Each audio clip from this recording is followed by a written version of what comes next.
তো যেটা বলছিলাম এটা হচ্ছে বগুড়ার মহাস্থানগড়।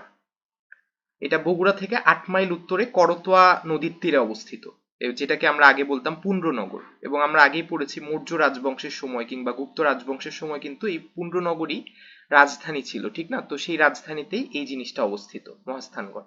এখানে আমরা মৌর্য রাজবংশ কিংবা গুপ্ত রাজবংশের বিভিন্ন পুরাকীর্তি পেয়ে থাকি। এবং এখানে আমরা বিভিন্ন পাথরের যে চাকতি আছে সেগুলোতে সম্রাট অশোকের বিভিন্ন তথ্য সম্পর্কে জেনে থাকি। এবং এখানে বেশ কিছু পুরাকীর্তি আছে মহাস্থানগড় বা বগুড়াতে। সেগুলো হচ্ছে ভাসু বিহার, বৈরাগীর ভিটা, গোবিন্দ ভিটা এবং খোদার পাথর ভিটা।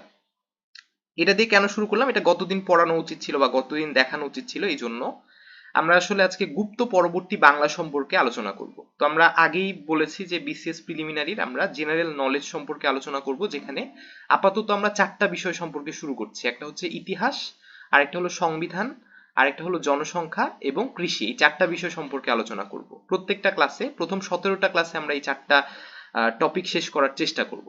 তো এর মধ্যে আমরা ইতিহাসে কতটুকু পড়েছিলাম? গুপ্ত বংশ পর্যন্ত, ঠিক না? তো এখানে যারা আছো সবাই আশা করি গত ক্লাসটাতে অংশগ্রহণ করেছিলা। আর সমস্যা হবে তাদের যারা গত ক্লাসটায় অংশগ্রহণ করেনি।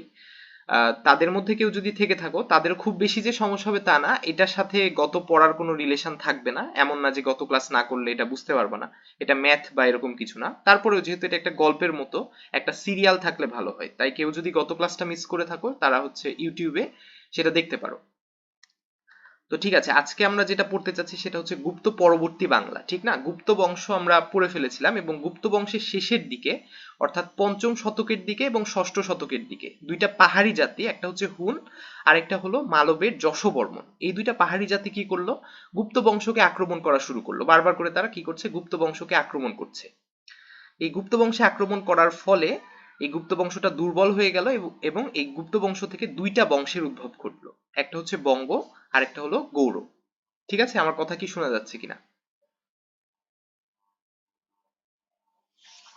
হ্যাঁ, শোনা যাচ্ছে। শোনা যাচ্ছে। ঠিক আছে, আমরা কিন্তু ইতিহাস পোর্শনটা শুরু করেছি 4টা পার্টের মধ্যে। ফার্স্ট পার্ট হচ্ছে ইতিহাস। ইতিহাসে আজকে আমরা কি পড়বো? আমরা প্রাচীন ইতিহাস পড়ছিলাম। প্রাচীন ইতিহাসের অর্ধেক আমরা গত ক্লাসে পড়েছি গুপ্ত বংশ পর্যন্ত, এবং বাকি অর্ধেক আজকে পড়বো গুপ্ত বংশের পরবর্তী অর্থাৎ গুপ্ত পরবর্তী বাংলা এবং পাল বংশ আর সেন বংশ, এই 3টা সম্পর্কে আমরা আজকে আলোচনা করব। তো ঠিক আছে, আমরা যেটা বলছিলাম যে গুপ্ত বংশের শেষের দিকে অর্থাৎ 5ম শতকে একটা পাহাড়ি জাতি ছিল, তার নাম ছিল হুন। এবং 6ষ্ঠ শতকে মালবের আরেকটা জাতি ছিল, সেটা হচ্ছে যশোবর্মন। এই দুইটা গুপ্ত বংশকে আক্রমণ করার ফলে তাদেরকে উইক করে ফেললো। ফলে গুপ্ত বংশটা ভেঙে দুইটা জায়গা তৈরি হলো, একটা হচ্ছে বঙ্গ জনপদ আর একটা হলো গৌড় জনপদ। আমরা গতদিনই দেখেছিলাম বঙ্গ জনপদ কোথায়, গৌড় জনপদ কোথায়, এগুলো আশা করি সবার মনে আছে। তো বঙ্গ জনপদ হচ্ছে দক্ষিণ পূর্ব এবং পশ্চিম বাংলা। এটা 525 থেকে 600 খ্রিস্টাব্দ পর্যন্ত ছিল। এবং এই সময় 3টা স্বাধীন রাজা তারা রাজত্ব স্থাপন করেছিল, একটা হচ্ছে গোচন্দ্র, আরেকজন ধর্মাদিত্য, আরেকজন সমাচার দেব। এক সেকেন্ড, আমি একটু চার্জে দিয়ে ফেলি।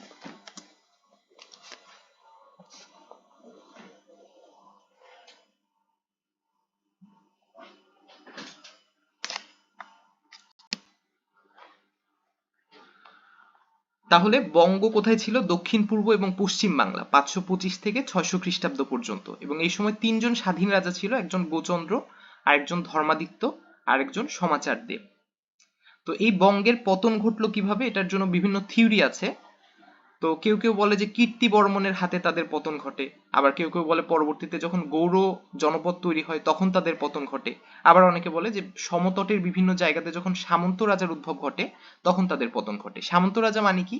আমরা তো গোপাল ভাঁড় কার্টুন দেখেছি, ঠিক না? ওইখানে দেখা যায় যে নবাবের অধীনে অনেকগুলা রাজত্ব স্থাপন হয় এবং মহারাজ কৃষ্ণচন্দ্র কিন্তু নবাবের অধীনে ছিল। এরকম অধীনস্থ বিভিন্ন ছোট ছোট রাজাকে আমরা বলি সামন্ত। তাহলে এই সময় যে সামন্ত রাজার উদ্ভব ঘটে, তখন বঙ্গের অধীনে দেখা যাচ্ছে 10টা সামন্ত রাজা যদি থাকে, তখন সেন্ট্রাল যেই রাজা তার পাওয়ারটা কমে যায় এবং সব ক্ষমতা চলে যায় সামন্ত রাজাদের কাছে।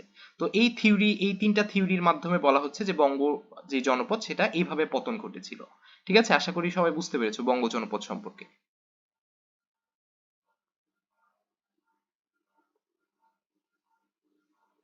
আচ্ছা, কারো কি মনে আছে যে বঙ্গ জনপদ বাংলাদেশের কোন কোন জেলা নিয়ে গঠিত?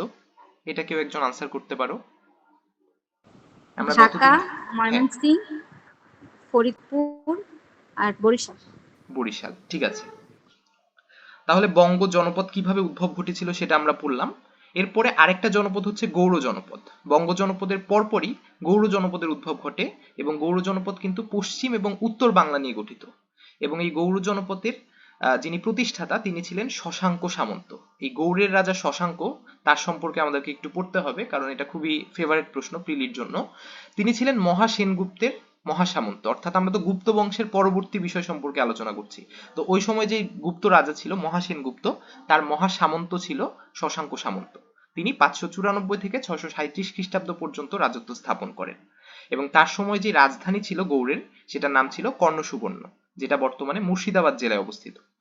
এই শশাঙ্ক সামন্তের ধর্ম ছিল শৈব, অর্থাৎ তিনি সনাতন ধর্মেরই শিবের অনুসারী ছিলেন, এবং তিনি হিউয়েন সাং এর মতানুসারে তিনি কিন্তু বৌদ্ধ বিদ্বেষী ছিলেন, অর্থাৎ বৌদ্ধদেরকে তিনি দেখতে পারতেন না। তো আমরা জানি যে প্রাচীন বাংলার ম্যাক্সিমাম মানুষই কিন্তু বৌদ্ধ ধর্মের অনুসারী ছিল, এবং গৌড়ের রাজা ছিল সনাতন ধর্মের অনুসারী, এবং তিনি বৌদ্ধ বিদ্বেষী ছিলেন। এটা কে বলেছিল? Hiuen Tsang. এবং এই গৌড়ের রাজা শশাঙ্ক তিনি কিন্তু প্রাচীন বাংলার প্রথম সার্বভৌম শাসক ছিলেন, এবং তিনি সর্বপ্রথম এই সার্বভৌমত্বটা স্থাপন করেছিলেন। এবং তাকে নিয়ে একটা কাহিনী আছে যেটা আমরা বলতে চাচ্ছি। তো আশা করি এই পর্যন্ত বুঝতে পেরেছো। এখন আমি কাহিনীটা বলি যে কাহিনীটা কি। তো আমরা তো বললাম যে গৌড়ে দুইটা জায়গা তিনি দখল করেছেন, একটা হচ্ছে পশ্চিমবঙ্গ আর একটা হলো উত্তরবঙ্গ। তো উত্তর ভারত জয় করা নিয়ে একটা মানে ঘটনা হয় যে উত্তর ভারতে দুইটা জায়গা ছিল, একটা ছিল থানেশ্বর আর একটা হলো কনৌজ। থানেশ্বরের রাজা ছিল প্রভাকর বর্ধন। এগুলো নিয়ে এত বেশি মানে টেন্সড হওয়ার কিছু নাই, আমি জাস্ট গল্পের যাতে সিরিয়াল একটা মেনটেন হয়, অর্থাৎ বইতে আমরা দেখবো যে শশাঙ্কের পরে ক্ষমতা দখল করে হর্ষবর্ধন। তো আমাদের মাথায় প্রশ্ন আসবে এই হর্ষবর্ধন আবার কে, কোথা থেকে আসলো? তো এটা যাতে না হয় এই জন্য আমি গল্পের আকারে এই একটা সিরিয়ালিটি মেনটেন করার চেষ্টা করছি। তো উত্তর ভারতের দুইটা জায়গা ছিল, একটা হচ্ছে থানেশ্বর আর একটা হলো কনৌজ। থানেশ্বরের রাজার নাম ছিল প্রভাকর বর্ধন, আর কনৌজের রাজার নাম ছিল গ্রহ বর্মন। ঠিক আছে, থানেশ্বরের রাজাকে প্রভাকর বর্ধন আর কনৌজের রাজাকে গ্রহ বর্মন। তো এই প্রভাকর বর্ধনের একটা মেয়ে ছিল রাজশ্রী। তো গ্রহ বর্মন কি করে, কনৌজের রাজা, সে রাজশ্রীকে বিয়ে করে, এবং তখন থানেশ্বর এবং কনৌজের মধ্যে একটা সম্পর্ক স্থাপন হয়। তখন দেখা যাচ্ছে থানেশ্বর কনৌজের মধ্যে কোনো পার্থক্য থাকলো না, সবই একই রাজার অধীনে চলে গেল, অর্থাৎ গ্রহ বর্মনের অধীনে চলে গেল। তো এই প্রভাকর বর্ধনের দুইটা ছেলে ছিল, একজনের নাম ছিল রাজ্যবর্ধন আর একজনের নাম ছিল হর্ষবর্ধন। ঠিক আছে, আমি কি বললাম, উত্তর ভারতের দুইটা জায়গা ছিল, একটা থানেশ্বর আর একটা কনৌজ। কনৌজের রাজা ছিল গ্রহবর্মন এবং থানেশ্বরের রাজা ছিল প্রভাকর বর্ধন। প্রভাকর বর্ধনের দুইটা ছেলে ছিল, হর্ষবর্ধন এবং রাজ্যবর্ধন, আর একটা মেয়ে ছিল রাজশ্রী। এই রাজশ্রীকে কে বিয়ে করে? গ্রহবর্মন। তার ফলে সে থানেশ্বর এবং কনৌজের ক্ষমতা দখল করে। তো আমরা যে শশাঙ্কের কথা বলছিলাম, অর্থাৎ গৌড়ের রাজা শশাঙ্ক, সে কি চিন্তা করলো? সে চিন্তা করলো এই উত্তর ভারতে এই থানেশ্বর কনৌজ এগুলো দখল করতে হবে। তো এই দখল করার জন্য সে মালবের রাজা দেবগুপ্তের সাথে একটা চুক্তি স্থাপন করলো যে আমরা চলো একসাথে যেয়ে উত্তর ভারতটা দখল করার চেষ্টা করি। তখন দেবগুপ্ত কি করলো, ওকে হেল্প করার জন্য গ্রহ বর্মনকে আক্রমণ করে বসলো, এবং গ্রহ বর্মনকে কিন্তু সে হত্যা করলো। অর্থাৎ কনৌজের রাজা বা কনৌজ থানেশ্বর দুইটারই এখন যৌথ রাজা কিংবা রাজশ্রীর যেই হাজবেন্ড, তাকে কি করলো? হত্যা করলো। হত্যা করার মাধ্যমে সে চিন্তা করলো আমি এখন উত্তর ভারতকে দখল করতে পারবো। কিন্তু রাজশ্রীর যে দুইটা ভাই ছিল রাজ্যবর্ধন এবং হর্ষবর্ধন, তার মধ্যে রাজ্যবর্ধন কি করলো, সে গ্রহবর্মনকে দেবগুপ্তকে কিন্তু মেরে ফেললো। অর্থাৎ সে তার বোনের হাজবেন্ডের হত্যার প্রতিশোধ নিল। অর্থাৎ দেবগুপ্তকে মারার মাধ্যমে সে তার বোনের হাজবেন্ডের হত্যার প্রতিশোধ নিল। সে কে ছিল? সে ছিল প্রভাকর বর্ধনের ছেলে। কিন্তু শশাঙ্ক কি চিন্তা করলো যে দেবগুপ্ত তো অর্ধেক কাজ করেছে, গ্রহবর্মনকে মেরে ফেলেছে, কিন্তু রাজ্যবর্ধন তো আবার তাকে মেরে ফেললো দেবগুপ্তকে, তাহলে আমরা তো আর দখল করতে পারলাম না। তো সে যে আবার কি করলো, রাজ্যবর্ধনকে মেরে ফেললো। এটার মাধ্যমে শশাঙ্ক কিন্তু এই জায়গাগুলো অর্থাৎ থানেশ্বর এবং কনৌজকে দখল করার চেষ্টা করলো। এখানে একটা কমপ্লিকেটেড একটা ইন্টারাকশন আছে, এটা কি বোঝা গেছে কিনা?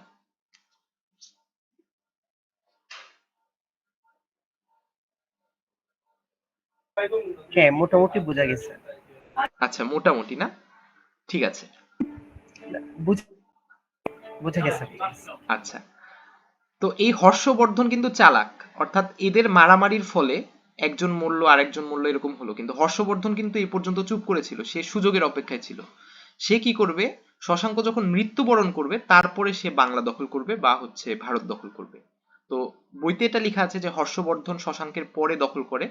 তো কিভাবে দখল করে সেটা আমরা বললাম যে সে কিভাবে আসলো বা হর্ষবর্ধন কে ছিল সেটা আমরা জানতে পারলাম, যে সে এরকম মারামারির মধ্যে গেল না, সে চিন্তা করলো যে কখন শশাঙ্ক মারা যাবে আর আমি যেয়ে দখল করব। শশাঙ্ক মারা গেল, তারপরে সে দখল করলো।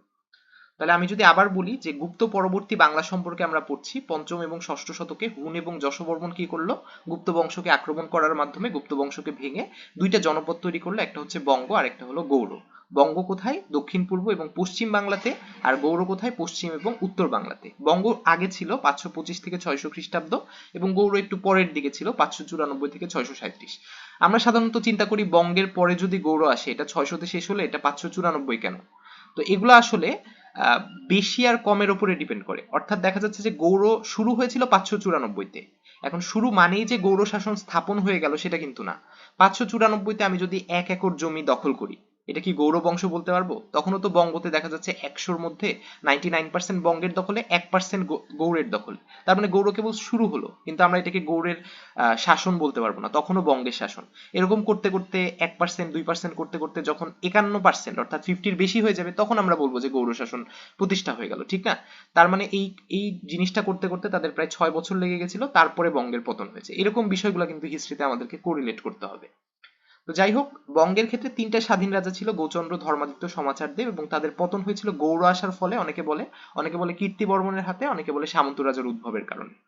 আর গৌড়ের রাজা সর্বপ্রথম কে ছিল? শশাঙ্ক সামন্ত। তিনি মহাসেনগুপ্তের মহাসামন্ত ছিলেন এবং রাজধানী ছিল কর্ণসুবর্ণ বা মুর্শিদাবাদ, এবং তার ধর্ম ছিল শিবের অনুসারী ছিল তিনি, সনাতন ধর্মের, এবং তিনি বৌদ্ধ বিদ্বেষী ছিলেন, এবং তিনি প্রাচীন বাংলার প্রথম সার্বভৌম শাসক ছিলেন। তার একটা টার্গেট ছিল উত্তর ভারত জয় করা।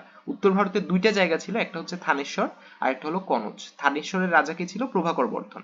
আর কনৌজের রাজা কে ছিল? গ্রহবর্মন। গ্রহবর্মন প্রভাকর বর্ধনের মেয়ে রাজশ্রীকে বিয়ে করে এই থানেশ্বর এবং কনৌজ দুইটাই তার অধীনে চলে যায়। এখন ওকে হত্যা করার জন্য শশাঙ্কের বন্ধু দেবগুপ্ত কি করলো? গ্রহবর্মনকে মেরে ফেললো এই দুইটা দখল করার জন্য। কিন্তু এই প্রভাকর বর্ধনের ছেলে রাজ্যবর্ধন আবার কি করলো? দেবগুপ্তকে মেরে ফেলার মাধ্যমে দখল করে ফেললো পুরাটা, মানে তাদের অধীনে ছিল, তাদের অধীনেই থাকলো। কিন্তু সেটা করলে তো আর হবে না, শশাঙ্ক টার্গেট ছিল উত্তর ভারত দখল করা, তাই শশাঙ্ক কি করলো? রাজ্যবর্ধনকে মেরে ফেললো, এবং হর্ষবর্ধন কিন্তু এই পর্যন্ত কোনো রোল প্লে করেনি, ঠিক না? তারপরে শশাঙ্ক যখন মারা যাবে তখন হর্ষবর্ধন ক্ষমতা দখল করবে। তো আমি একটু দেখি যে কতজন আছে। আচ্ছা, 22 জন, ঠিক না? আচ্ছা, তাহলে এখন আমি কিছু প্রশ্ন করি। আর আরেকটা বিষয় এখানে বলা হয়নি যে গৌড় বংশ প্রতিষ্ঠার আগে এখানে 3টা জাতি অর্থাৎ মৌখরী, তিব্বতী এবং চালুক্য, এই 3জন গুপ্ত বংশকে বারবার আক্রমণ করার ফলে তাদেরকে উইক করে ফেলে, যার জন্য কিন্তু গৌড় বংশটা স্থাপন হয়। ঠিক আছে, তাহলে আমি যদি প্রশ্ন করি যে গুপ্ত বংশের 3জন স্বাধীন রাজা ছিল, তাদের নাম কি?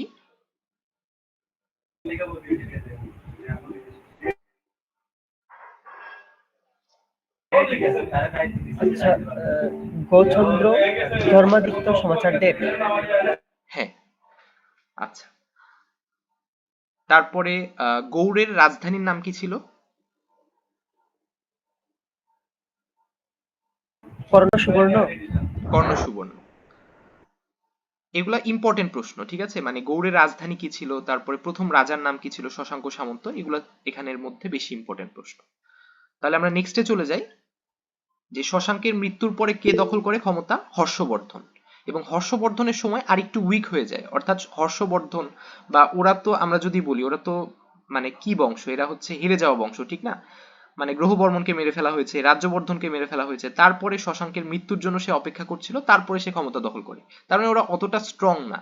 তো ওর সময় গৌড়কে সে অতটা ধরে রাখতে পারেনি, গৌড় আবার বিভক্ত হয়ে যায়। বিভক্ত হয়ে 3টা জিনিসে, মানে আরো অনেকগুলা ভাগে বিভক্ত হয়। এর মধ্যে একটা হচ্ছে কর্ণসুবর্ণ, মানে কর্ণসুবর্ণ সেপারেট হয়ে যায়, সমতট সেপারেট হয়ে যায়, তাম্রলিপি সেপারেট হয়ে যায়, এরকম বেশ কিছু জনপদ আলাদা হয়ে যায়, অর্থাৎ তার হাতে আর সেন্ট্রাল ক্ষমতাটা থাকে না। এবং এই সময় দেখা যায় যে প্রত্যেকটা ছোট ছোট রাজা, মানে কর্ণসুবর্ণের একটা রাজা, সমতটের একটা রাজা, এরকম ছোট ছোট জায়গার জন্য আলাদা আলাদা রাজা থাকে। এবং দেখা যায় এই সময় একটা অরাজক অবস্থা তৈরি হয়, আইন শৃঙ্খলাহীন অরাজক অবস্থা। অর্থাৎ বড় বড় রাজাগুলো কি করে? ছোট ছোট রাজাদেরকে খেয়ে ফেলতে শুরু করে। মানে আমার বড় জায়গা আছে, আমি কি করব? আরেকজন ছোট রাজাকে আক্রমণ করার মাধ্যমে তার যে সম্পত্তি সেগুলোকে দখল করে নিব। এইভাবে বড় বড়, আমরা এটার সাথে তুলনা করতে পারি যে বড় মাছ কি করে? ছোট মাছকে খেয়ে ফেলে। এই জন্য এটার নামকরণ করা হয়েছে মাৎস্যন্যায়। মাৎস্যন্যায়ের ঐতিহাসিক অর্থ হচ্ছে আইন শৃঙ্খলাহীন অরাজক অবস্থা। এই সময়টা 650 থেকে প্রায় 750 খ্রিস্টাব্দ পর্যন্ত, প্রায় 100 বছর পর্যন্ত ছিল। প্রায় সপ্তম এবং অষ্টম শতক। 650 মানে কি সপ্তম শতক, আর 750 মানে অষ্টম শতক। সপ্তম এবং অষ্টম শতকে মাঝামাঝি সময়ে প্রায় 100 বছর এই মাৎস্য ন্যায়টা কিন্তু বলবৎ ছিল। ঠিক আছে, এটা বোঝা গেছে কিনা? হ্যাঁ, এটা বোঝা গেছে। আর ওয়াসিফ হ্যান্ড রাইজ না করে সরাসরি করতে পারো, ও বোধহয় দেখতেছে না। হ্যাঁ, আমি হ্যাঁ, এটা আসলে বোঝা দেখতে গেছে। পাচ্ছি না। যে কেউ বলতে পারো যে কোনো কথা। আচ্ছা, আগের স্লাইডে এরকম ছিল যে উত্তর ভারত, হ্যাঁ, এখানে কি উত্তর বাংলা আর উত্তর ভারত কি ডিফারেন্ট জিনিস তো না? এটা আসলে উত্তর ভারত, মানে উত্তর বাংলা বলতে আমরা বুঝাচ্ছি বঙ্গ যে ভূখণ্ড সেটা, ঠিক না, মানে বাংলা ভূখণ্ড। আর এটা আসলে শুধু বাংলার মধ্যে যে সীমাবদ্ধ ছিল সেটা না, এটা পুরো ভারতবর্ষের মধ্যেই সীমাবদ্ধ ছিল, ঠিক না। এটা উত্তর ভারতের দুইটা জায়গা, থানেশ্বর এবং কনৌজ। এটাই কি জানতে চাচ্ছ? হ্যাঁ হ্যাঁ, শশাঙ্ক তাহলে উত্তর বাংলাতেও হচ্ছে রাজা ছিল, আবার উত্তর ভারতেও সে উত্তর কিছু। ভারতেও রাজা ছিল, হ্যাঁ। এখানে আমরা দেখাইছি শুধু বাংলার মধ্যে তাদের কোন জায়গাটা ছিল, পশ্চিম এবং উত্তর বাংলা। এর বাইরেও কিন্তু তাদের ভারতে কিছু জায়গাতে আহ, তাদের হচ্ছে রাজত্ব ছিল। এবং সে যখন উত্তর ভারত জয় করতে যায় তখনই বিপত্তিটা ঘটে, থানেশ্বর এবং কনৌজ সে হচ্ছে দখল করতে যায়। পৃথিবী, মুনতাসির তোমাকে একটা হাই জানাতে চায়। অভিউর, I love you. Thank you. তো 756 খ্রিস্টাব্দে কি হয়, এরা 750 খ্রিস্টাব্দ পর্যন্ত প্রায় 100 বছর পর্যন্ত যে আইন শৃঙ্খলাহীন অরাজক অবস্থা বিরাজ করে, তো এটাতে মানুষজন কি হয়, মানুষজন হচ্ছে খুব রাগান্বিত হয়ে যায় যে এরকম কতদিন আর চলবে, এরকম বড় রাজারা ছোট রাজাকে খেয়ে ফেলবে, এরকম আর চলতে পারে না। আমরা কি করি, তখন সব প্রবীণ নেতারা নিজেদের মধ্যে ঝগড়া যেগুলো ছিল সেগুলোকে ভুলে যায়। সেগুলোকে ভুলে তারা চিন্তা করলো যে আমরা একজন মানুষকে নির্বাচন করি যে আমাদের সবগুলা ক্ষমতা দখল করবে এবং আমাদেরকে সুন্দরভাবে শাসন করবে। তো 756 খ্রিস্টাব্দে তারা একটা নির্বাচন করলো। এই নির্বাচন সম্পর্কে আমরা কিন্তু খালিমপুরের শিলালিপি থেকে জানতে পারি যে এরকম একটা নির্বাচন হয়েছিল, ওইখানে লেখা আছে। এই শিলালিপিটা কিন্তু ধর্মপালের সময়ে বানানো হয়েছিল। তো তারা কি করলো, নির্বাচনের মাধ্যমে একজনকে নির্বাচিত করলো, তার নাম হচ্ছে গোপাল। এই গোপালকে তো আমরা আগে থেকেই চিনি, ঠিক না, পাল বংশ প্রতিষ্ঠা করেন কে, গোপাল। তো এই গোপালকে নির্বাচন করার মাধ্যমে তারা সমস্ত ক্ষমতা গোপালের হাতে দিয়ে দিল এবং তখন থেকে কিন্তু পাল বংশটা স্থাপন শুরু হলো। তো এইটুকু ছিল আমাদের গুপ্ত পরবর্তী বাংলা। এটা আশা করি সবাই বুঝতে পেরেছো, ঠিক না? গুপ্ত পরবর্তী বাংলাতে কারো কোনো প্রশ্ন আছে কিনা? আমি কি প্রশ্ন করবো নাম ধরে?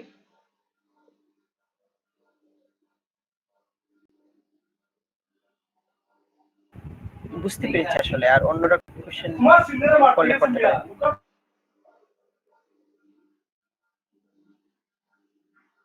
আচ্ছা, তাহলে আমরা গুপ্ত পরবর্তী বাংলা ইতিহাস পোর্শনের গুপ্ত পরবর্তী বাংলা সম্পর্কে পড়ে ফেললাম।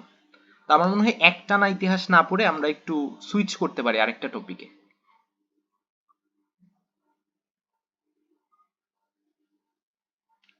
আচ্ছা, আমার এখানে একটা ছবি আসেনি।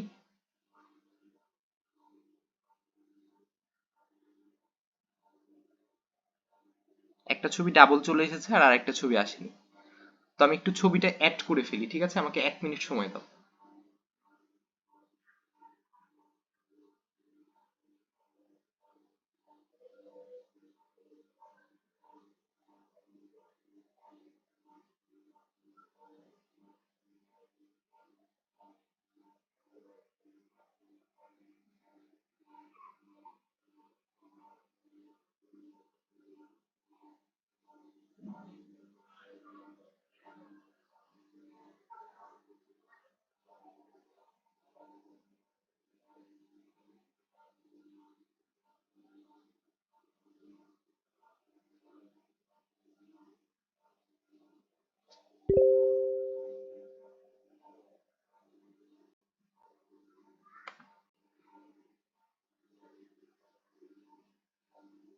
আচ্ছা, এখন কি ছবিটা দেখা যাচ্ছে নাকি ওই আগের স্লাইডই দেখা যাচ্ছে?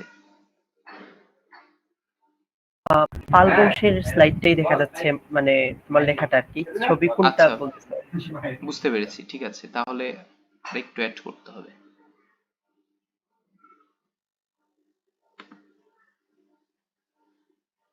এখন আমরা জনসংখ্যা পোর্শনে চলে যাই, অর্থাৎ জনসংখ্যা পোর্শনের যেই আমরা কি পড়ছিলাম জনসংখ্যায়, কারো কি মনে আছে? জনসংখ্যার মধ্যে আমরা কি পড়ছিলাম?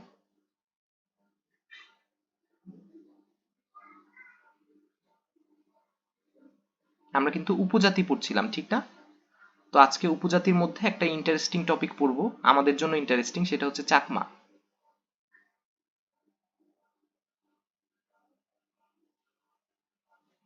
আমাদের কুশীলব চাকমা কি জয়েন করেছে?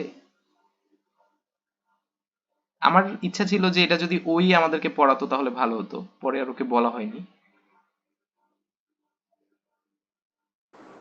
পৃথিবী আগের স্লাইড থেকে একটা প্রশ্ন ছিল আমার। হ্যাঁ বলো। হ্যাঁ, আচ্ছা, এটা হচ্ছে এটা না, এর আগেরটা।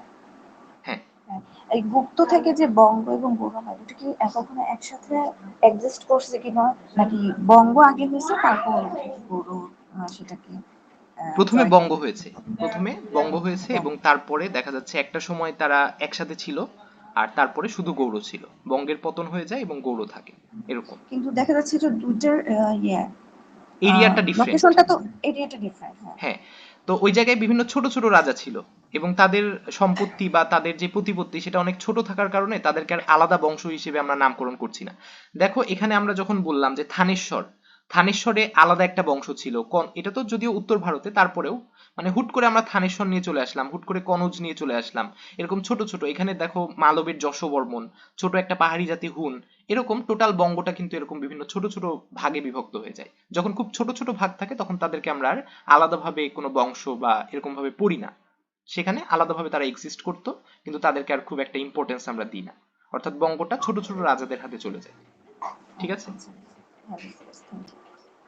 আচ্ছা, আমি এই শেয়ারিংটা তো স্টপ করলাম, এখন নতুন করে আরেকটা দেখাতে হবে।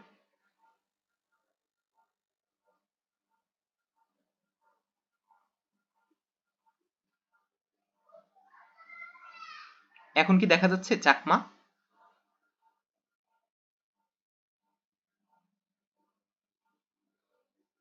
হ্যাঁ, হ্যাঁ, দেখা যাচ্ছে।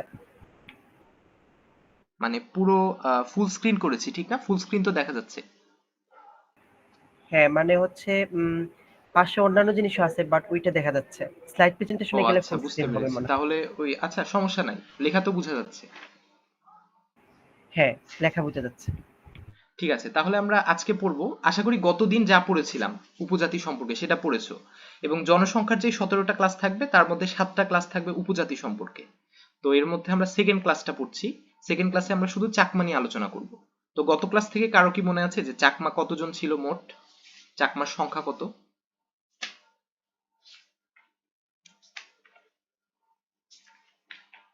এটা মনে রাখা একটু টাফ, এটা ছিল 4,83,299 জন। আমরা প্রায় 4.5 লক্ষ চিন্তা করতে পারি। এবং এটা কোথায় বসবাস করে এটা তো আমরা জানি, hill tracts area, Rangamati, Bandarban, Khagrachari, এই 3 জায়গাতে। তাদের আদি নিবাস ছিল কোথায়? আরাকানে, অর্থাৎ আরাকান থেকে এসেছে এবং নেপাল থেকে এসেছে তারা। এই জন্য তাদের ভাষাও কিন্তু আরাকান ভাষা বা চাকমা ভাষা, ঠিক না?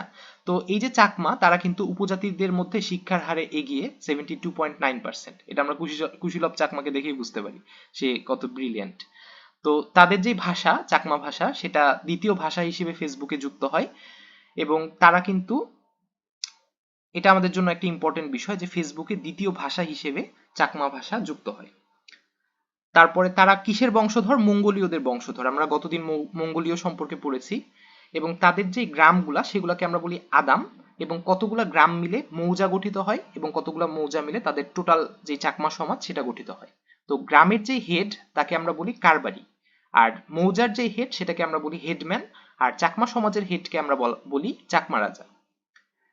তাদের পরিবার পিতৃতান্ত্রিক, আমরা পরবর্তীতে পড়বো যে কিছু কিছু পরিবার আছে মাতৃতান্ত্রিক, কিন্তু তাদের কিন্তু পিতৃতান্ত্রিক, অর্থাৎ ছেলেরা সমাজের মানে কর্তৃত্ব দখল করে, বা আমাদের ফ্যামিলিতে যেরকম বাবার সিদ্ধান্তকে প্রাধান্য দেওয়া হয় তাদেরও সেরকম অনেকটা।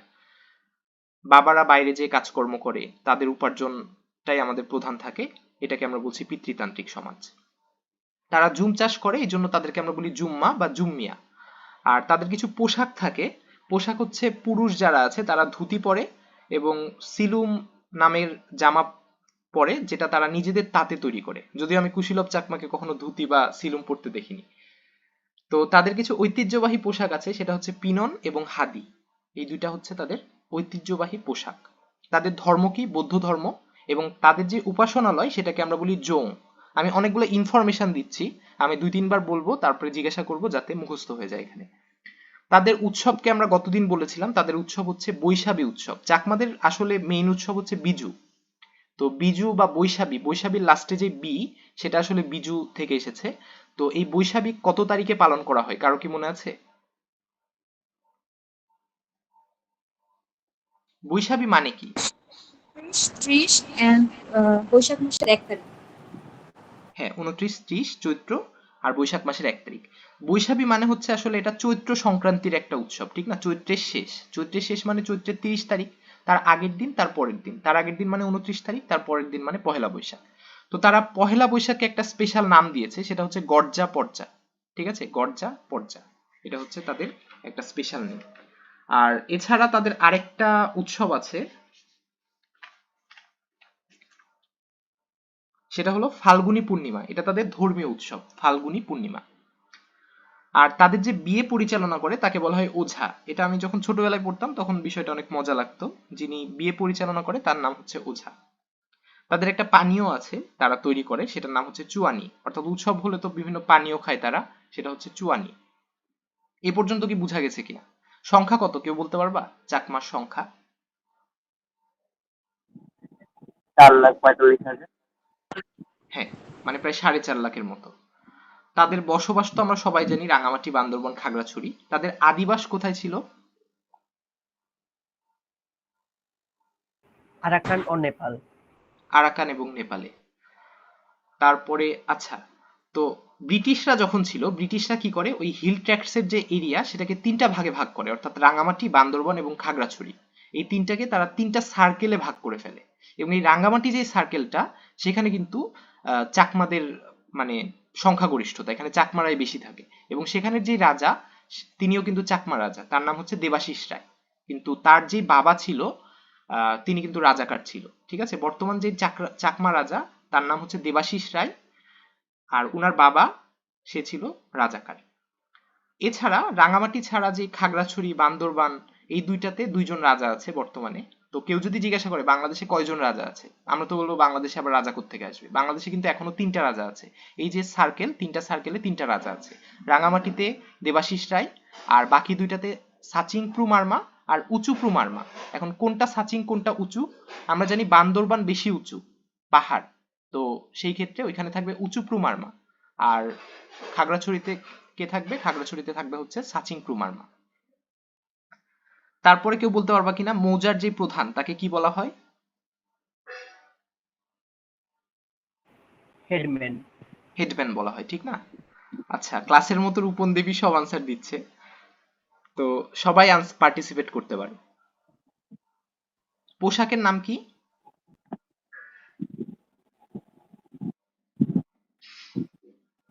এখন আবার কেউ বলবে না।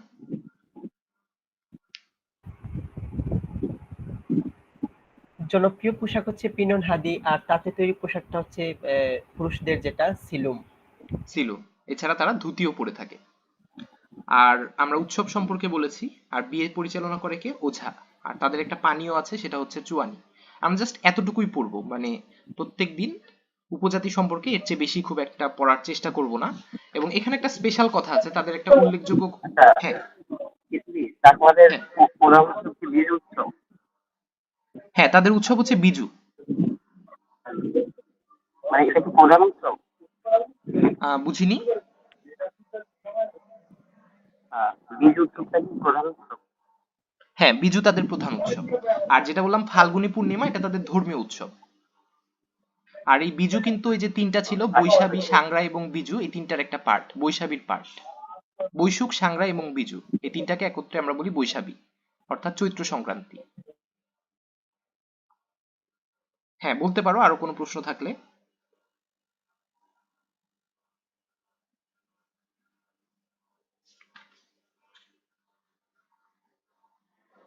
প্রশ্ন না থাকলে আমরা প্রসিড করে ফেলি। সেটা হচ্ছে যে আমি একটা বিদ্রোহ সম্পর্কে বলছিলাম এখানে, মানে চাকমা সম্পর্কে আরো কিছু কথা আছে, চাকমা বিদ্রোহ। তো ইস্ট ইন্ডিয়া কোম্পানি কি করে? ইস্ট ইন্ডিয়া কোম্পানি এই জায়গাটাকে, অর্থাৎ তাদের যে বসবাসের স্থল, সেগুলাকে অন্য মানুষের কাছে ইজারা দিতে থাকে। এবং বলে যে তোমরা তুলা চাষ করো এবং কার্পাস চাষ করো এবং আমাদেরকে কর দাও। এরকম বহিরাগতদের কাছে তারা কিন্তু ইজারা দিতে থাকে। তো এই বিষয়টা তো চাকমাদের জন্য খুব খারাপ, ঠিক না? তারা ওইখানে জুম চাষ করে, জীবিকা নির্বাহ করে, বসবাস করে। তো তাদের জায়গা যদি অন্য মানুষের হাতে চলে যায় তাহলে তো সমস্যা। এই জন্য চাকমাদের একজন রাজা শের দৌলত এবং তার সেনাপতি রামু খা, তাহলে দুইজনের নাম বললাম, চাকমা রাজাকে শের দৌলত আর তার সেনাপতির নাম কি, রামু খা। এই দুইজন মিলে কি করলো, 1776 সালে একটা বিদ্রোহ করলো যে এরকম করা যাবে না, আমাদের জায়গা বহিরাগতদেরকে কার্পাস তুলা, তারপরে কার্পাস বা তুলা এগুলা চাষ করার জন্য দিব না। তো তারা বিদ্রোহ করলো কত সালে, 1776 সালে। এটাকে আমরা বলি চাকমা বিদ্রোহ, ঠিক আছে? এছাড়া রামু খাঁর একজন ছেলে ছিল, তার নাম হচ্ছে জোয়ান বক্স। এই জোয়ান বক্সের নেতৃত্বে আরো দুইটা বিদ্রোহ সংগঠিত হয় পরবর্তীতে, এবং এই জোয়ান বক্সই কিন্তু প্রথম বিদ্রোহের পতাকা উড়ানো নেতা, মানে পতাকা উড়ায় সে ব্রিটিশ বণিকদের বিরুদ্ধে। আর আরেকজনও ছিল জুম্মা খা, তার সম্পর্কে না বললেও চলবে, যেহেতু জুম চাষ করে এই জন্য বলা হয় জুম্মা। আচ্ছা, তাহলে চাকমা বিদ্রোহ তো বুঝতে পেরেছো। তো প্রত্যেক দিনই উপজাতি থেকে আমরা একটা ইনস্টিটিউট বা একটা একাডেমি সম্পর্কে আলোচনা করি। গত সপ্তাহে পড়েছিলাম উপজাতীয় সাংস্কৃতিক একাডেমি, সেটা কোথায় ছিল কারো মনে আছে? উপজাতীয় সাংস্কৃতিক একাডেমি,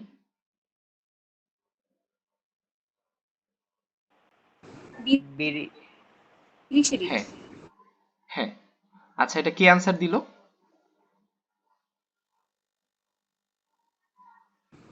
আসমা।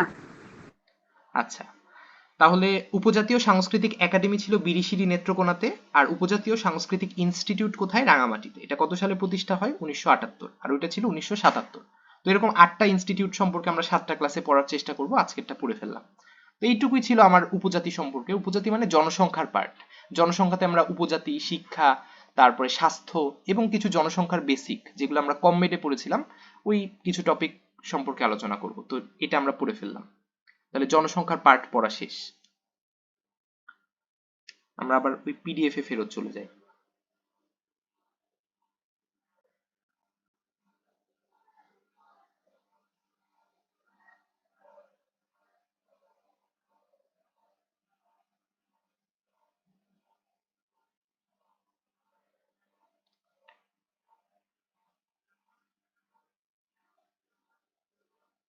পিডিএফটা তো দেখা যাচ্ছে, ঠিক না?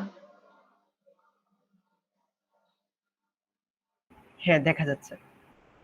আচ্ছা, এরপরে আবার আমরা ইতিহাসে ফেরত চলে আসি, অর্থাৎ পাল বংশ। আমরা আশা করি মনে আছে, ঠিক না, যে নির্বাচনের মাধ্যমে কাকে নির্বাচিত করেছিলাম, গোপালকে। তাহলে গোপালের মাধ্যমে পাল বংশ শুরু হলো, এবং এই পাল বংশ কিন্তু 756 থেকে 1161, মানে একদম 400 বছর ধরে তারা রাজত্ব করেছে। তার মানে চিন্তা করো যে একটা রাজা যদি 400 বছর ধরে রাজত্ব করে তাহলে সেটা তো একটা হিউজ ব্যাপার, ঠিক না? তো পাল বংশের যে ধর্ম সেটা ছিল বৌদ্ধ ধর্ম, এটা আমরা মনে রাখবো। এটা অনেকে ভাবতে পারে সনাতন ধর্ম, কিন্তু আসলে পাল মানে বৌদ্ধ ধর্ম, পাল বংশ।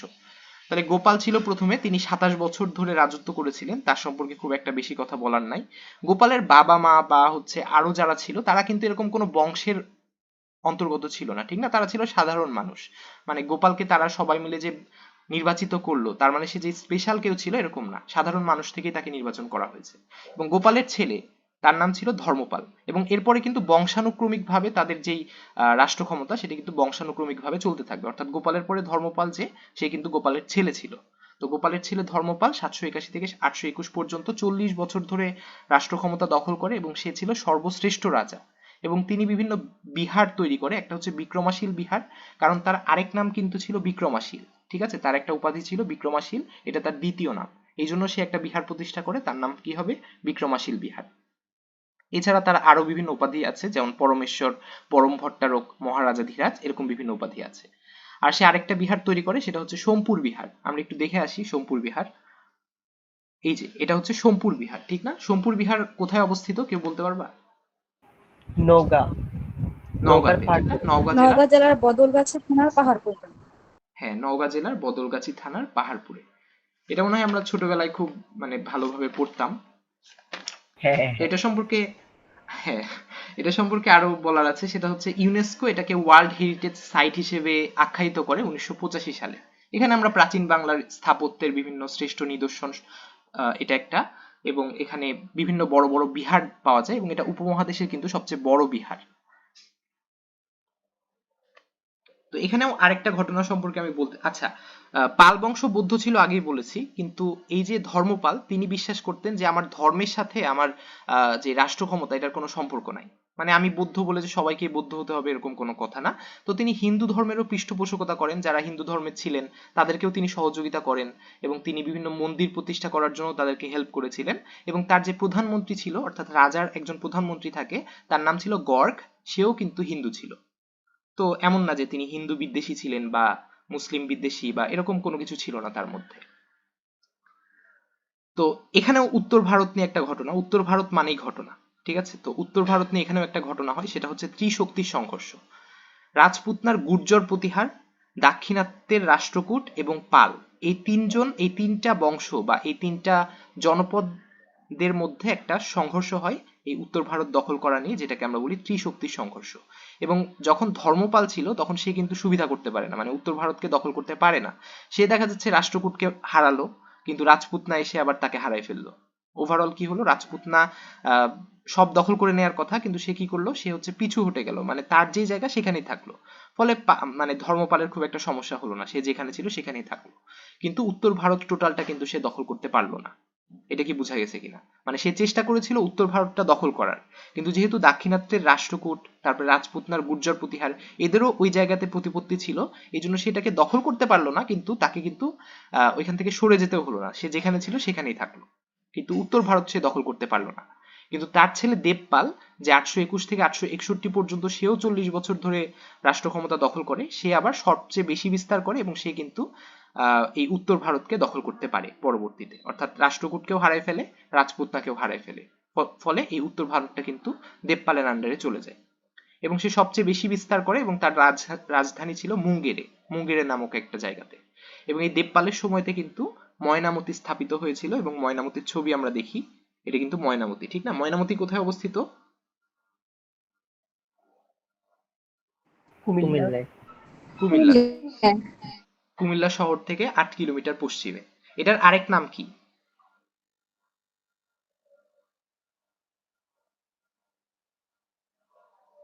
আগে ছিল ত্রিপুরা। এটা কি ত্রিপুরা বলা শালবন হয়? বিহার। শালবন বিহার, হ্যাঁ। তাহলে এটার অপর নাম হচ্ছে শালবন বিহার, এবং এটা আমরা দেখলাম একটু আগে দেবপালের সময়তে এটা তৈরি হয়। এবং এখানে বিভিন্ন কিন্তু টিলা ছিল, মানে উঁচু উঁচু জায়গা ছিল, যেটাকে আমরা টিলা বলি, এগুলোকে আমরা মুরা বলে আখ্যায়িত করি। অর্থাৎ এখানে বিভিন্ন মুরা ছিল, যেমন কৌটিল্য মুরা, রূপবান মুরা, বৈরাগীর মুরা, চারপত্র মুরা, এরকম মুরা ছিল। মুরা মানে উঁচু জায়গা বা টিলা।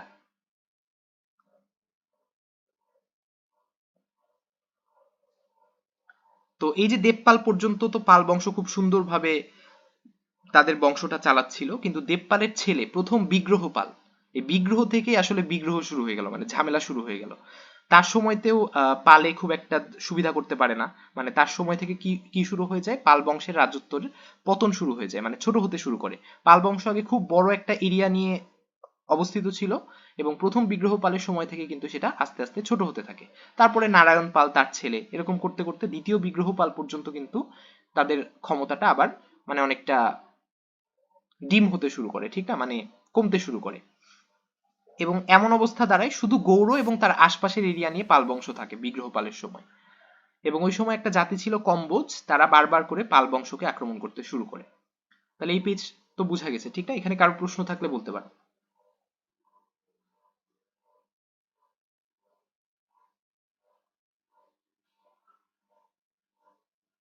না হলে আমি প্রসিড করব। কোনটা করব? কোনো প্রশ্ন থাকলে বলো, না হলে সামনে যাব। হ্যাঁ, প্রসিড করো।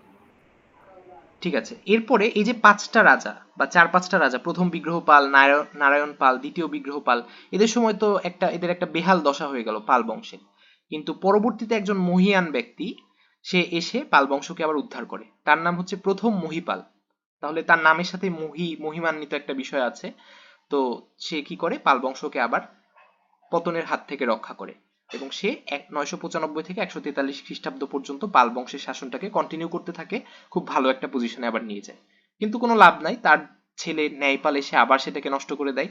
তার ছেলে তৃতীয় বিগ্রহপালের সময়েও এটা খুব একটা সুবিধা করতে পারেনি, দ্বিতীয় মহিপালের সময়েও খুব একটা সুবিধা করতে পারেনি। এবং দ্বিতীয় মহিপালের সময় একটা স্পেশাল ঘটনা ঘটে, সেটা হলো উত্তরবঙ্গে আমরা জানি বরেন্দ্র আছে, ঠিক না? আমরা গতদিন জনপদে পড়েছিলাম বরেন্দ্র অঞ্চল। সেই বরেন্দ্র অঞ্চলে যেগুলো সামন্ত রাজা ছিল বা সামন্ত ছিল, তারা কিন্তু দ্বিতীয় মহিপালের এগেনস্টে বিদ্রোহ করতে শুরু করে। সেই বিদ্রোহের নাম হচ্ছে কৈবর্ত বিদ্রোহ। এই বিষয়টা কিন্তু মাথায় রাখতে হবে। তাহলে কৈবর্ত বিদ্রোহ কখন হয়? রাজা দ্বিতীয় মহিপালের সময়। কারা করে? বরেন্দ্র অঞ্চলের সামন্ত। ঠিক আছে, তাহলে আশা করি বুঝতে পেরেছো যে কৈবর্ত বিদ্রোহ কখন শুরু হয়। তারপরে দ্বিতীয় মহিপালের পরে রামপাল, তিনি আবার একটু সফল ছিল, মানে সর্বশেষ সফল শাসকের নাম হচ্ছে রামপাল। তিনি কি করে? তিনি কৈবর্তদেরকে পরাজিত করে এবং বরেন্দ্রকে পুনরুদ্ধার করে। এবং এখানে একটা স্পেশাল ঘটনা আছে, সেটা হচ্ছে তিনি কিন্তু এই বিজয় সেন দ্বারা হেল্প হয়, অর্থাৎ হেল্প পায় কার কাছ থেকে? বিজয় সেনের কাছ থেকে। এবং বিজয় সেনের নামটা মনে রাখো, তিনি কিন্তু সবকিছু বিজয় করে ফেলবে পরবর্তীতে, যেটা আমরা পরবর্তীতে সেন পড়ার সময় পড়বো।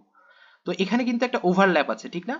মানে এই যে তৃতীয় বিগ্রহপালের সময় থেকে সেন বংশ কিন্তু উত্থান হতে শুরু করে এবং পরবর্তীতে রামপালের সময়ও বিজয় সেন তাকে হেল্প করে বরেন্দ্র পুনরুদ্ধার করতে হেল্প করে।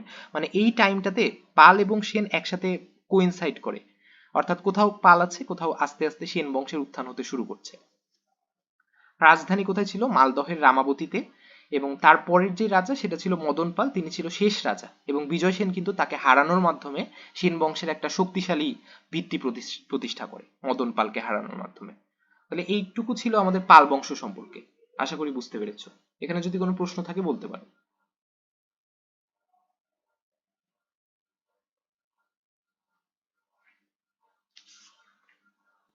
আমার দ্বিতীয় মহিপাল কাকে বলবো? বুঝিনি, আরেকবার একটু বলো কষ্ট করে। আমরা দ্বিতীয় মহিপাল মানে কখন বলি? মানে প্রথম মহিপালের পর দ্বিতীয় ও মহিপাল, আচ্ছা তারপর আচ্ছা, তৃতীয় মহিপাল, হ্যাঁ দ্বিতীয় মহিপাল, এটা আসলে নাম্বারিং সঠিকভাবে লেখা নাই। 1075-এর পরে, মানে সবগুলা সাল কিন্তু সঠিকভাবে জানা যায়নি, ঠিক না? এগুলো বিভিন্ন শিলালিপি থেকে উদ্ধার করা হয় সালগুলা। না সাল না, আসলে মানে নামটা এরকম করা হয়েছে কেন? আচ্ছা, আমি আসলে বুঝতে পারছি না, আর একটু জোরে বললে ভালো হতো। আসলে সে বলতেছে যে হচ্ছে মানে আমি যেটা অনুমান করলাম প্রথম মহিপাল দ্বিতীয় মহিপাল, এভাবে কেন প্রথম দ্বিতীয় করা হচ্ছে, বা ও বিগ্রহপাল আচ্ছা, কেন প্রথম? মানে এমন হয় যে বাবার নামও যেটা, ছেলের নামও সেটা। এখন বাবার নামও যদি মহিপাল হয়, ছেলের নামও যদি মহিপাল হয়, তাহলে বাবাকে বলবো প্রথম মহিপাল, ছেলেকে বলবো দ্বিতীয় মহিপাল। দেখো, প্রথম মহিপাল ছিল মানে নাম রেখেছিল মহিপাল, সেটা প্রথম মহিপাল। তার ছেলে ছিল ন্যায়পাল, তার ছেলে বিগ্রহপাল, সেটা তৃতীয় বিগ্রহপাল, কারণ তার আগে আরো দুইজন বিগ্রহপাল ছিল, ঠিক না? এই যে প্রথম বিগ্রহপাল, দ্বিতীয় বিগ্রহপাল। প্রথম যে ব্যক্তির নাম ছিল বিগ্রহপাল, সে প্রথম বিগ্রহপাল। এবং তার যে নাতি, অর্থাৎ তার ছেলের ছেলে, তার নামও রেখেছে বিগ্রহপাল, অর্থাৎ বাবার নামে নামকরণ করেছে। তাহলে তাকে তো আর আমরা আবার বিগ্রহপাল বললে হবে না, তার নাম হবে দ্বিতীয় বিগ্রহপাল, ঠিক না? এরপরে যার নাম বিগ্রহপাল রাখবে তার নাম তৃতীয় বিগ্রহপাল। এটা কি প্রশ্ন ছিল? হ্যাঁ হ্যাঁ বুঝেছি, থ্যাংক ইউ। ঠিক আছে। এবং লাস্টের যে রাজা ছিল সেটা হচ্ছে মদন পাল। আচ্ছা, তাহলে কম্বোজটা আবার কি? আমরা হ্যাঁ বলো। কম্বোজ কম্বোজ কি ছিল? কম্বোজ আরেকটা জাতি ছিল, তারা বারবার পালদেরকে আক্রমণ করছিল। এটা সম্পর্কে এত বেশি মানে ডিটেলস কিছু না, জাস্ট আক্রমণ করে তাদের শক্তিটাকে নষ্ট করছিল এই। এবং পরবর্তীতে প্রথম মহিপাল যখন আসলো, তিনি এত শক্তিশালী কেন? কারণ তিনি কম্বোজদেরকে কিন্তু পরাজিত করেন, ফলে কম্বোজরা আর তাকে ডিস্টার্ব করতে পারেনি। তাহলে এখানে ইনফরমেশনের একটা মানে এমন না যে সব ইনফরমেশন একদম মুখস্থ থাকতে হবে। আমরা গল্পের আকারে এটা জাস্ট দেখার চেষ্টা করছি, যাতে কোনো অপশন থাকলে সেটা আমার মাথায় স্ট্রাইক করে প্রিলিতে। ঠিক আছে, তাহলে আমরা আবার ইতিহাস থেকে আরেকটা পোর্শনে চলে যাই, সেটা হচ্ছে সংবিধান। ইতিহাসের দুইটা পোর্শন আমরা সেপারেটলি পড়েছি। শুরুতে পড়েছিলাম গুপ্ত পরবর্তী বাংলা, আর এখন পড়লাম পাল বংশ। একদম শেষে যে আমরা পড়বো সেন বংশ, তার আগে আমরা একটু সংবিধান সম্পর্কে পড়ে আসি। বাংলাদেশের সাংবিধানিক নাম কি, কেউ বলতে পারবা?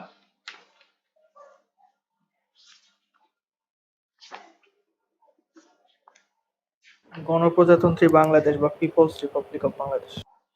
হ্যাঁ, আর এই সংবিধানের পূর্ণ নাম হচ্ছে গণপ্রজাতন্ত্রী বাংলাদেশের সংবিধান। ঠিক আছে, তাহলে সাংবিধানিক নাম হলো গণপ্রজাতন্ত্রী বাংলাদেশ, আর সংবিধানের পূর্ণ নাম হচ্ছে গণপ্রজাতন্ত্রী বাংলাদেশের সংবিধান। খুবই সহজ কথা। এটার যে প্রচ্ছদ, মানে ওপরের যে প্রচ্ছদ থাকে, সেখানে শীতল পাটিতে লেখা আছে গণপ্রজাতন্ত্রী বাংলাদেশের সংবিধান, অর্থাৎ নামটা লেখা আছে। এবং এটার মুদ্রণের দায়িত্ব ছিল কিন্তু বাংলাদেশ সরকারি মুদ্রণালয়ের। এটা অনুসরণ করেছে ভারতের সংবিধান এবং যুক্তরাজ্যের সংবিধানকে। অর্থাৎ কাউকে না কাউকে তো ফলো করতে হবে, একটা নতুন সংবিধান তো আমি আর এমনিতেই তৈরি করে ফেলতে পারবো না। তো সে কাকে অনুসরণ করেছে? ভারত এবং যুক্তরাজ্যকে। আর এটার প্রকৃতি কিরকম? এটার প্রকৃতি আমরা গতদিনই পড়েছিলাম, এটা একটা লিখিত সংবিধান এবং এটা একটা দুষ্পরিবর্তনীয় সংবিধান। তো আমাকে কেউ একজন বলো যে লিখিত সংবিধান মানে কি?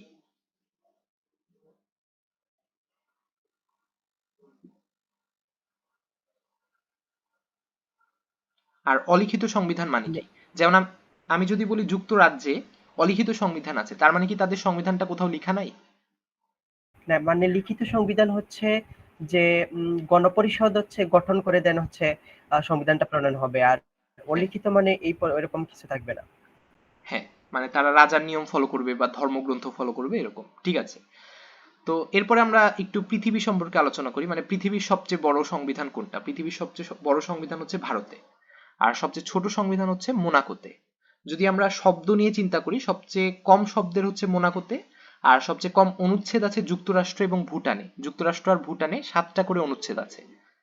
আর প্রথম লিখিত সংবিধান কোথায়? প্রথম লিখিত সংবিধান যুক্তরাষ্ট্রে। আবার বলি, সবচেয়ে বড় সংবিধান ভারতে, সবচেয়ে ছোট সংবিধান মোনাকোতে, কিংবা অনুচ্ছেদের কথা চিন্তা করলে যুক্তরাজ্য এবং ভুটানে, যুক্তরাষ্ট্র এবং ভুটানে। আর প্রথম লিখিত সংবিধানও কিন্তু যুক্তরাষ্ট্রে, দুইটাই যুক্তরাষ্ট্র বলেছি। আর অলিখিত সংবিধান কোথায় কোথায় আছে সেটা যুক্তরাজ্য, ইসরায়েল এবং নিউজিল্যান্ডে। এটা আমরা গতদিনই পড়েছিলাম। আশা করি বুঝতে পেরেছো। এবার সংবিধানের কিছু সংখ্যা সম্পর্কে আলোচনা করি। 1, 2, 3, 4, 5, 7 এরকম কিছু সংখ্যা। 1 মানে হচ্ছে সংবিধানে একটা প্রস্তাবনা আছে। আমরা যদি প্রস্তাবনাটা একটু দেখি, আচ্ছা প্রস্তাবনার ছবিটা আমি এখানে অ্যাড করিনি, বইতে আমি ছবি দিয়ে দিব। প্রস্তাবনাতে মানে লেখা আছে যে শুরুতে আমরা সবকিছুর একটা ভূমিকা যেরকম দিয়ে থাকি, সেরকম সংবিধানের শুরুতে একটা প্রস্তাবনা আছে। তাহলে প্রস্তাবনা কয়টা আছে? একটা আছে। 2 মানে হচ্ছে ভাষা। ভাষা কয়টা? 2টা। কি কি ভাষা? বাংলা এবং ইংরেজি। আশা করি বুঝতে পারছো। আর 2তে আরেকটা কথা আছে যে কর্ম বিভাগ সংক্রান্ত পরিচ্ছেদ। পরিচ্ছেদ টোটাল আছে 13টা, এর মধ্যে কর্ম বিভাগের পরিচ্ছেদ হচ্ছে 2টা। আর আইন বিভাগ এবং বিচার বিভাগের পরিচ্ছেদ কিন্তু 3টা করে। তাহলে আমরা কয়টা পরিচ্ছেদ পেলাম? 8টা পরিচ্ছেদ পেলাম। 2টা পরিচ্ছেদ কার জন্য? কর্ম বিভাগের জন্য। আর আইন বিভাগের জন্য 3টা, বিচার বিভাগের জন্য 3টা, 8টা পরিচ্ছেদ পেলাম। এরপরে আমরা চার সম্বন্ধে আলোচনা করি। 4 হচ্ছে সংবিধানের মূলনীতি। সংবিধানের 4টা মূলনীতি আছে। সেই 4টা মূলনীতি কি কি? একটা হলো জাতীয়তাবাদ, সমাজতন্ত্র, গণতন্ত্র এবং ধর্মনিরপেক্ষতা। এই 4টা মূলনীতি আছে। জাতীয়তাবাদ, সমাজতন্ত্র, গণতন্ত্র এবং ধর্মনিরপেক্ষতা।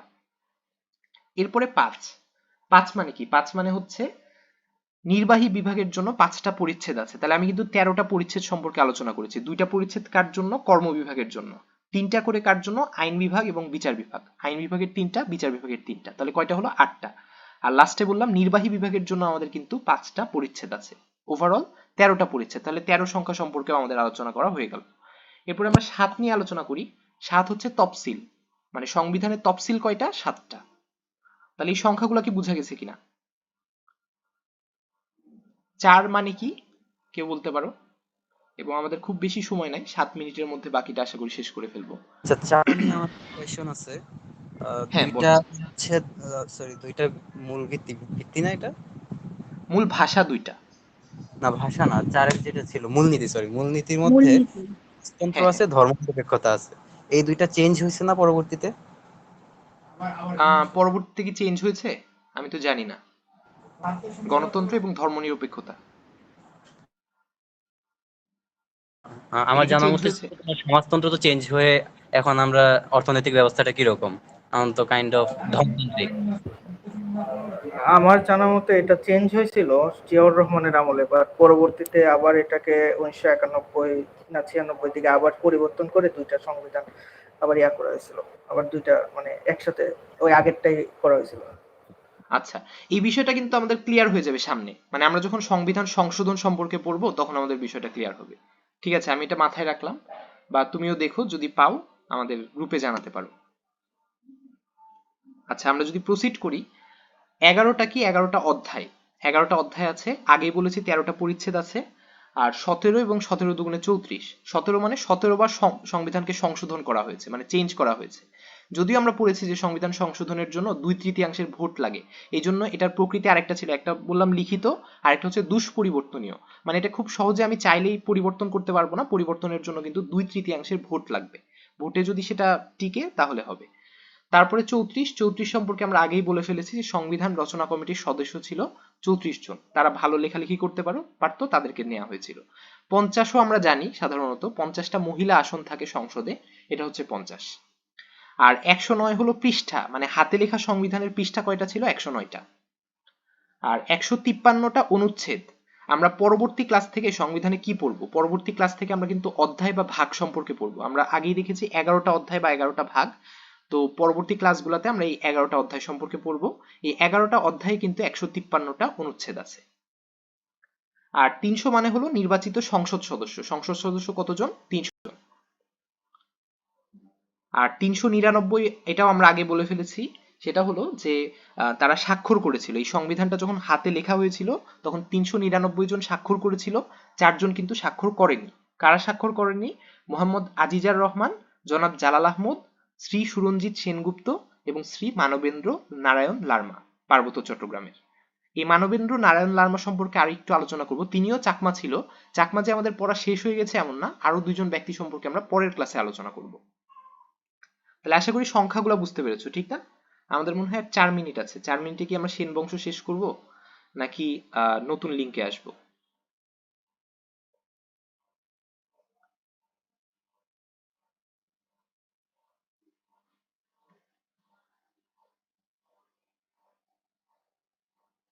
সেন বংশ পড়তে আমাদের যদি আস্তে আস্তে পড়ি 5-6 মিনিট লাগার কথা, ঠিক না? তাহলে নতুন লিঙ্কে আচ্ছা, তাহলে তার আগে আমরা একটু সংবিধানের বৈশিষ্ট্যটা পড়ে ফেলি। সংবিধানের 12টা বৈশিষ্ট্য আছে, আমি এখানে 11টা লিখতে পেরেছি, একটা লিখতে পারিনি। তো 12টা বৈশিষ্ট্য আছে। প্রথমটা হচ্ছে লিখিত। লিখিত মানে কি? তার জন্য গণপরিষদ গঠন করতে হয়। দুষ্পরিবর্তনীয় মানে হচ্ছে 2/3 ভোট লাগে। তারপরে প্রস্তাবনা, প্রস্তাবনা থাকে। কয়টা প্রস্তাবনা? একটা প্রস্তাবনা। সেটা আমি ছবি দিয়ে দিব, সেটা দেখবা একবার পড়ে। ওইটা থেকে প্রশ্ন আসবে না, কিন্তু পড়ে দেখতে পারি আমরা। তারপরে সংবিধানের প্রাধান্য, মানে কোন একটা আইনের চাইতে আমাদের সবচেয়ে বড় হচ্ছে সংবিধান। এখন কেউ যদি একটা আইন বানায় যেটা সংবিধানের পরিপন্থী, অর্থাৎ সংবিধানের এগেনস্টে যায়, তখন সেই আইনটাকে কিন্তু বাতিল করা হবে।